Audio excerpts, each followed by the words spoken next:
Rewind කරන්න පුළුවන් නිසා මුකුත් මගේ වෙන්නේ. BOTV ටීවී බලන හොඳම විදිහ.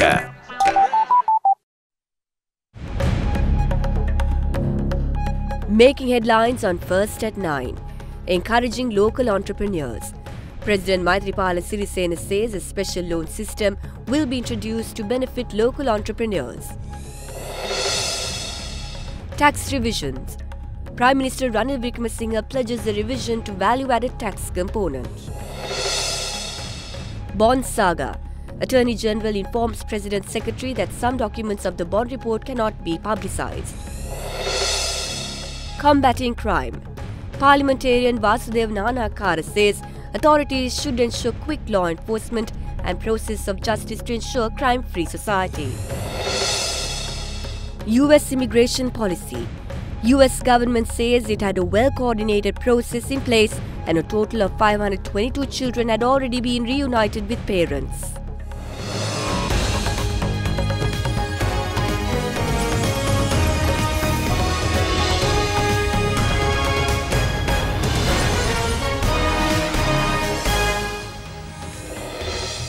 A very good evening and welcome to First at 9. I'm Katharina Chag. Now on to your top story tonight. The final rites of Police Sergeant Suranga Pradeep Veerasinghe, who lost his life during the shootout that took place in Matra last Friday, was conducted at the public cemetery in Matra this afternoon. Meanwhile, 2 suspects out of 3 who were receiving treatment at the Karapitiya Teaching Hospital were taken to the Angulukona Palace of Prison in the midst of severe police protection. A group of 6 armed men arrived at a dweller's located on the Gaul-Matra main road on 2 motorbicycles at around 10 last Friday. The group had then attempted to rob the jewellery shop. Police arrived at the scene after a witness to the crime contacted 119 emergency service. Afterwards, a shootout erupted between the gang and the police while they attempted to escape. 33-year-old Constable Suranga Pradeep Veerasinghe, who was shot during the shootout, lost his life after being admitted to the hospital.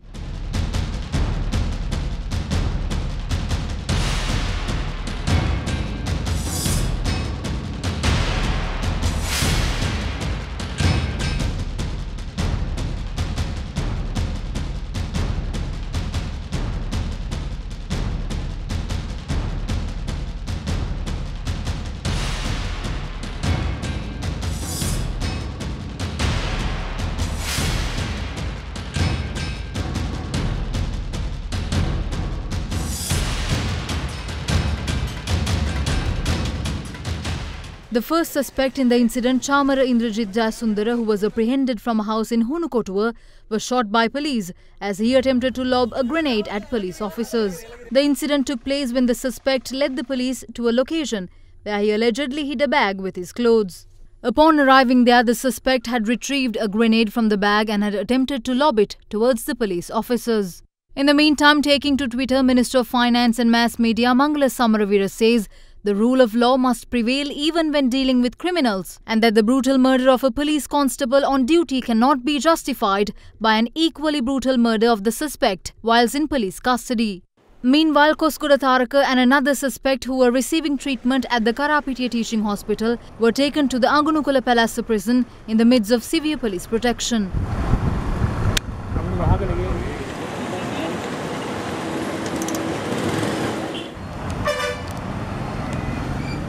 Mother of Koskoda Tharaka, who was arrested yesterday, has been remanded until the 4th of next month. In the meantime, the final rites of Police Sergeant Suranga Pradeep Veerasinghe, who lost his life during the shootout that took place in Matra last Friday, was conducted at the public cemetery in Matra this afternoon.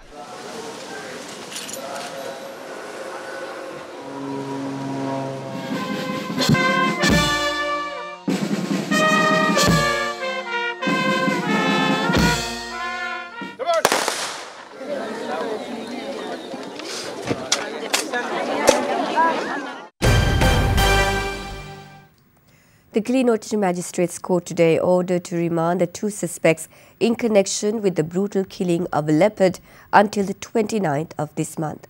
The magistrate had also ordered the police to arrest all other suspects in connection with the incident to be produced before the court as soon as possible. Following the brutal killing of a leopard by a mob in the Ambalkulam area in Kilinochchi on Thursday, the police immediately launched an operation to apprehend the responsible individuals as per the orders of the Kilinochchi Magistrates Court.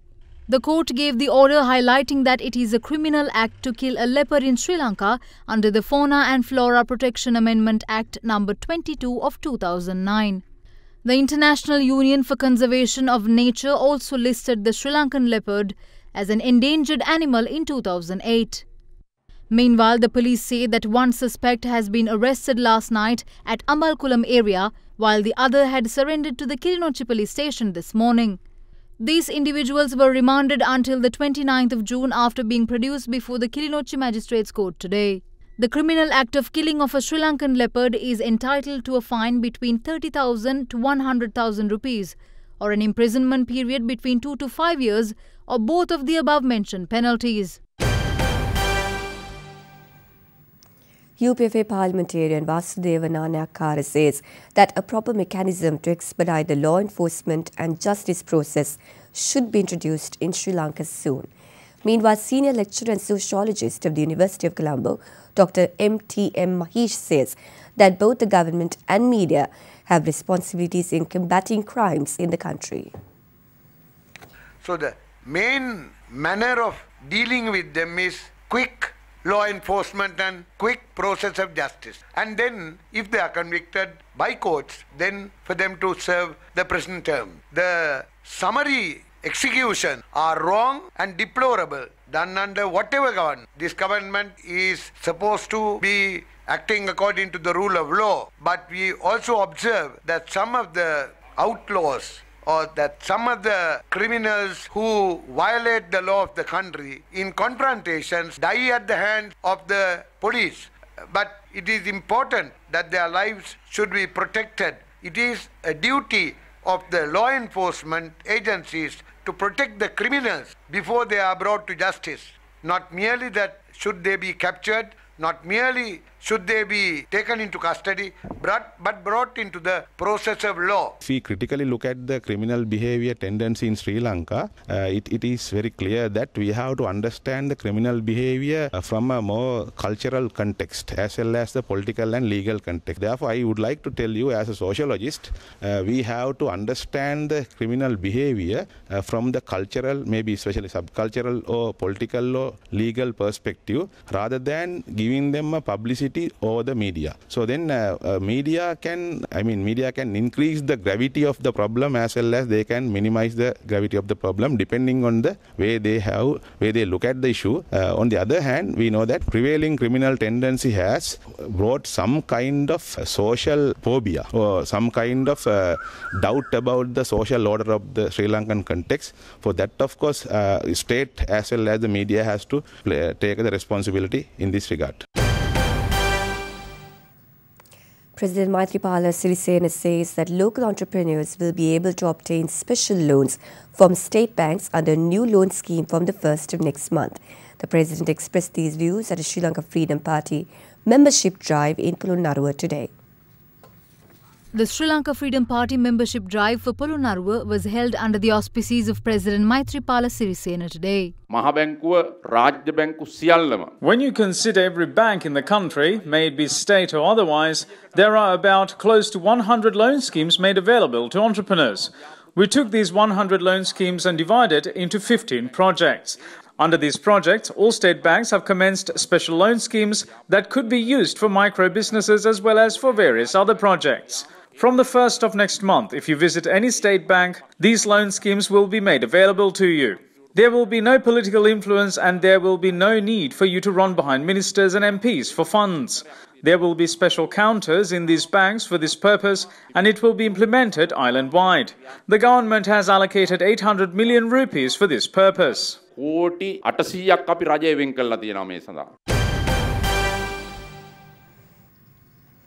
Attorney General Jayanta Jayasuriya emphasizes that releasing certain documents of the bond report to the public domain will in fact hinder ongoing court proceedings of civil and criminal cases. The Attorney General said he had already informed the President's Secretary Austin Fernando on the matter. The Secretary to the President, Austin Fernando, has inquired from Attorney General Jayantha Jayasuriya regarding issues on releasing all documents of the Presidential Commission report on the central bank bond scam to the public domain. Responding to Derana on the development, the Attorney General said that he had informed the President's Secretary in written regarding legal aspects on the matter a week ago. President Secretary Austin Fernando said that the Attorney General had mentioned as to how releasing of these documents will hinder ongoing court proceedings of civil and criminal cases. The Attorney General had also mentioned that findings by Criminal Investigation Department regarding the central bank bond scam are currently being examined by his department. Meanwhile, General Secretary of the United National Freedom Front Maitri Gunaratne expressed views on central bank using funds of the Employees Provident Fund for its transactions related to bond issuances. These funds are also used for the benefit of employees attached to state universities. Over 100 million rupees of the EPF has been taken through this bond scam. So, who is responsible for this? Reliable sources say that former Minister of Higher Education gazetted the related bill after obtaining these funds without any legal basis.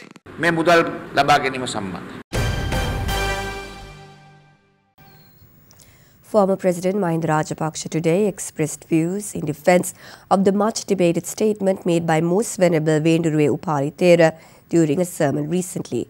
Speaking at an event today, the former president said that the statement of Thera did not depict the idea of encouraging the conduct of Adolf Hitler, a former dictator of Germany. Former President Mahinda Rajapaksa was present at the confirmation ceremony of the newly appointed Deputy Chief Prelate of the Amarapura chapter, Venerable Nikapotha Chandrajyothi Thera. Many are harping on the recent statement made by the Deputy Chief Prelate of the Askeri chapter. His idea was not to promote a dictator who is as brutal as Hitler. As per my opinion, the Thera said that strict measures should be taken to correct this undisciplined country.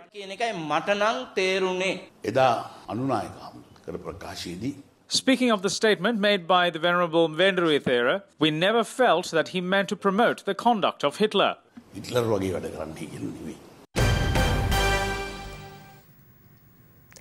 Prime Minister Ranil Wickremesinghe says that the country can expect a revision to the value-added tax component in the near future.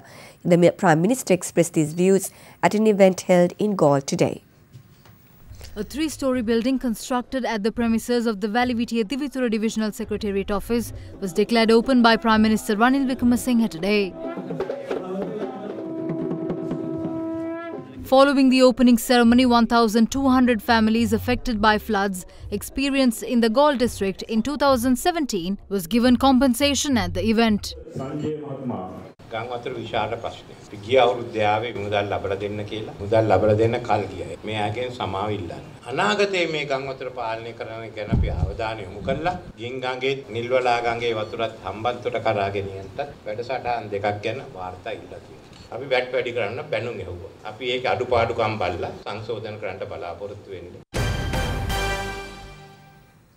Adding an interesting note to the sentiment between politicians in Sri Lanka, the joint opposition today commended President Maithripala Sirisena, saying that he prevented an attempt by the UMP to offer 5,000 employment opportunities to their friends and relatives. However, the joint opposition later accused the government of encouraging sentiments related to underworld criminal activities in the country. During the end of the last week of March this year, the government held interviews for 57,000 unemployed graduates. They said 20,000 will be chosen for employment opportunities, but they cancelled all interviews held at the level of district secretariats by last week.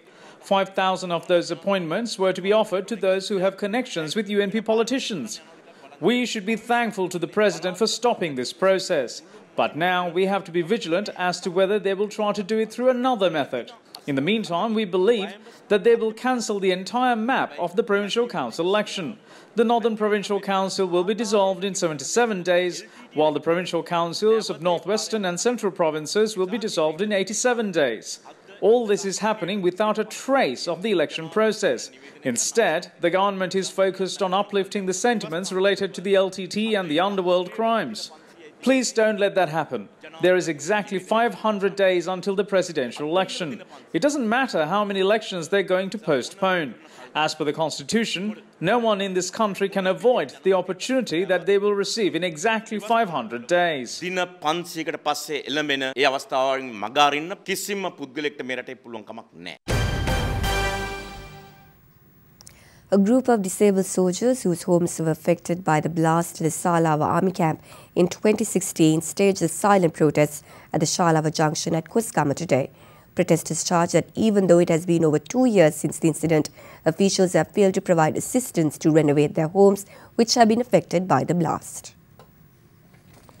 On June 5, 2016, a fire broke out at Salava army camp in Kosgama, which led to an explosion at the camp's armory, damaging houses in the vicinity of the area.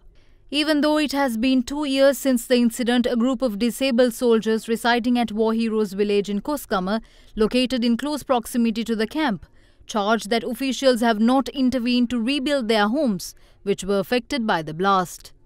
They added that the dilapidated state of their homes has severely inconvenienced their day-to-day lives. It is in this backdrop a group of disabled soldiers from 107 families together with the Irabatu Tharuwa Social Service Organisation staged a silent protest at Salava Junction today.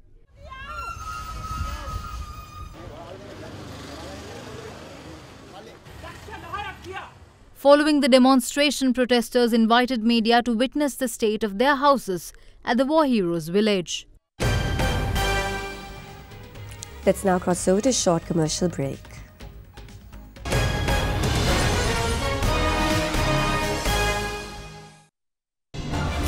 Watching Sri Lanka's award-winning news channel, Derana 24/7.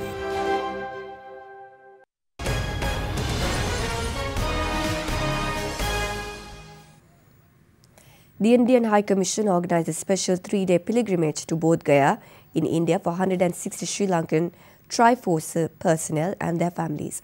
Apart from a visit to the sacred Mahabodhi temple, various other events and activities, including interaction with their Indian counterparts and a tour of the Office Training Academy at Bodh Gaya.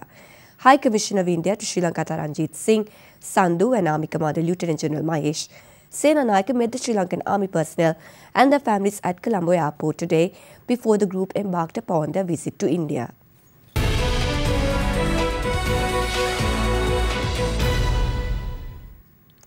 Damayanti Karunaratne, who has a long service in administration sector, has been appointed as the new Controller General of the Import and Export Development or Department. She assumed duties in her new role as the new Controller General of the Imports and Exports Department last Friday in front of State Minister Sujiva Senasinghe. Karunaratne joined Sri Lanka Administration Services in 1995 and also served in most parts of the island since then. She was also the Additional Secretary of the Ministry of Development Strategies and International Trade.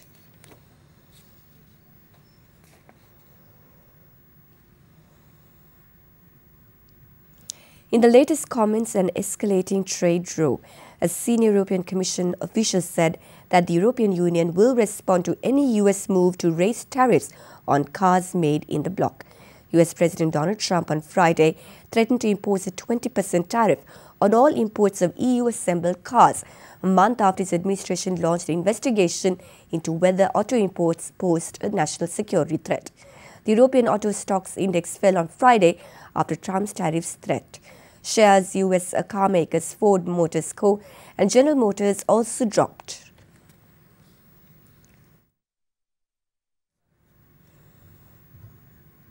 Let's now cross over to Amanda Lukugamage from First Capital Holdings with your weekly forecast for the upcoming week. During the previous week, we witnessed the index reversing the downtrend that prevailed for 10 consecutive days and settled around 6,228 levels. With the receipt of final payment for the Hambantota port deal, we saw the rupee strengthening against the US dollar. With that, we expect foreign participation to improve. However, foreign selling is expected to continue in coming weeks, but at a slower pace. We also believe a renewed foreign and local buying interest may come back into the market in the coming weeks. We will join you with more international news after this break.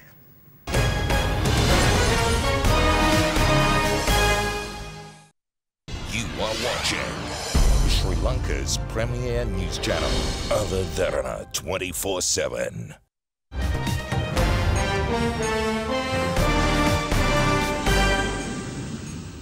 Welcome back to the news. The US government says it still has 2,053 children in its custody who were separated from their parents under President Donald Trump's zero-tolerance immigration policy and set out its most detailed plans yet on how it would reunite families.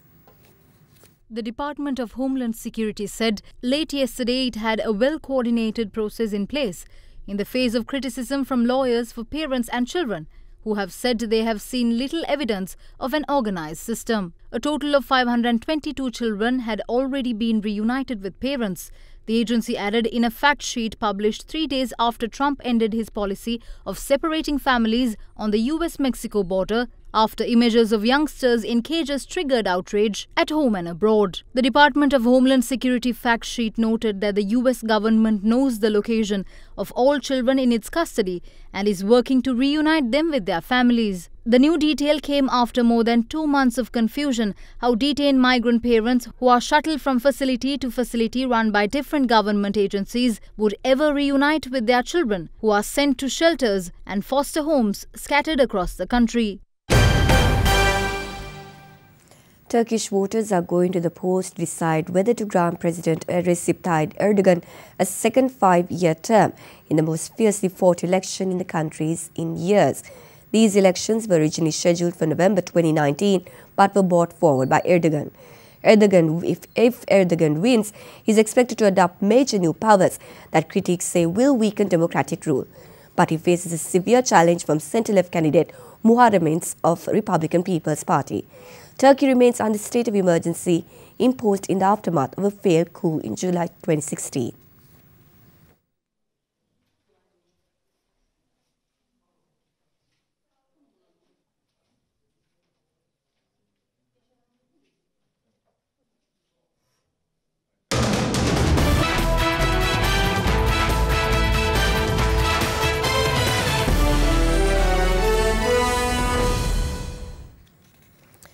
In today's action from the Football World Cup, Panama's World Cup debut dream of getting into the last 16 has expired after an amazing attacking exhibition by England spearheaded by skipper Harry Kane's hat-trick. England is the country to score 6 goals in this year's World Cup. Meanwhile, the Group H match between Japan and Senegal is currently underway with both teams scoring 1 goal each at half-time.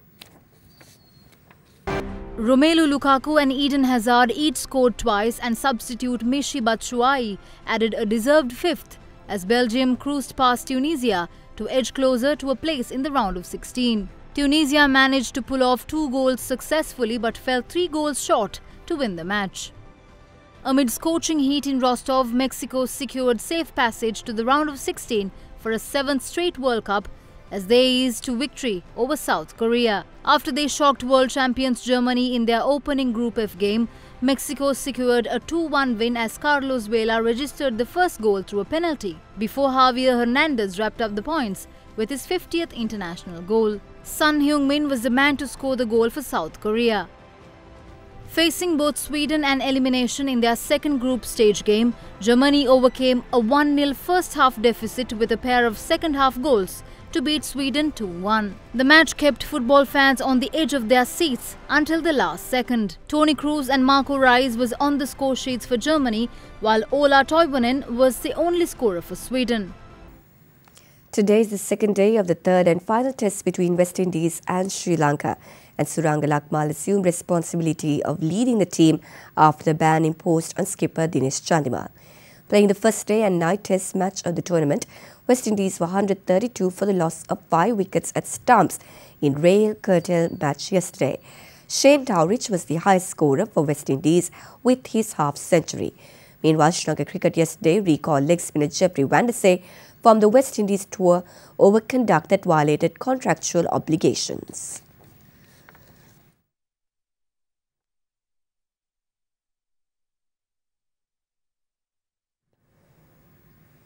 Up next is your weather forecast with Sheila Fanedo. You are watching Sri Lanka's #1 news channel, Other Derana 24/7.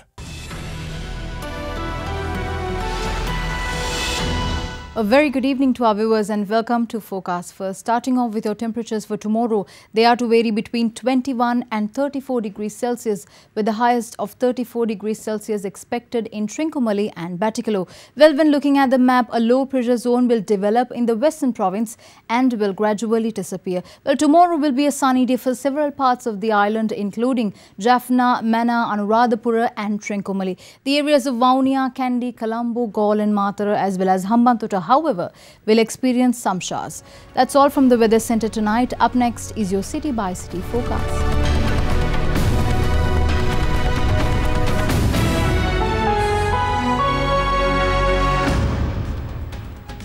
That's it from Other Derana First at 9 for tonight. But before we go, we'd like to take you to the Hoh Rainforest located on the Olympic Peninsula in Western Washington State, USA. It is one of the largest temperature rainforests in the US within Olympic National Park.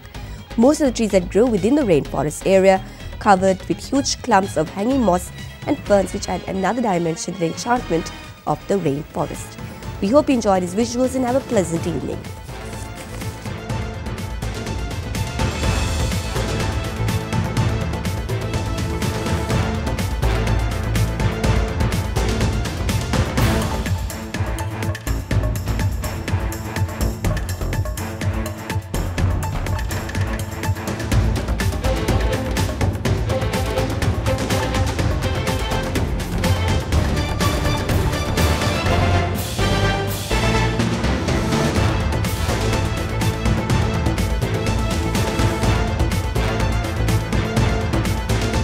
Bringing you the news and information 24 hours a day.